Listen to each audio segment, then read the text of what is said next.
Hello everyone, চলে আসছি আবারও একটি শপিং ভিডিও নিয়ে। তো হ্যান্ডলুমে গিয়েছিলাম, কিছু কেনাকাটা করার ছিল, সেগুলোই নিয়ে নিলাম। আমার ছেলের জন্য একটা জুতোও নিয়েছিলাম।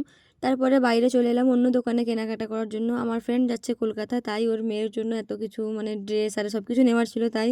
আর এই চুড়িগুলোও নিয়েছিলাম আমি একটা, আর আমার ফ্রেন্ড একটা, আমার খুবই পছন্দ হয়েছিল তার জন্য। আর এই ভিডিওটা হচ্ছে ৩ থেকে ৪ দিন পরে, মানে আমার যখন ঠিক হয় আমিও কলকাতা যাব তখন। আগে শুধু আমার যাওয়ার ঠিক ছিল না, আমার ফ্রেন্ডরাই শুধু যেত। আর সেদিনে শপিং করতে বেরিয়েছিলাম আমিও।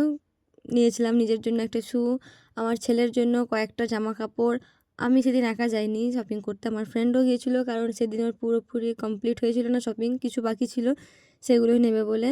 তো আমি নিয়েছিলাম আমার ছেলের জন্য এখানে দুটো জামার সেট, মানে যেগুলো একই হয় সেগুলো। আর নিয়েছিলাম এই গ্রিন কালারের আর একটা, আর নিয়েছিলাম একটা হুডি। সব থেকে পছন্দের হচ্ছে আমার হুডিটা এতগুলো জামার মধ্যে। তো আজকের মতো এতটাই। কেমন লাগলো জানিও, লাইক কমেন্ট শেয়ার করো, চ্যানেলটা সাবস্ক্রাইব করে পাশে থেকো। টাটা।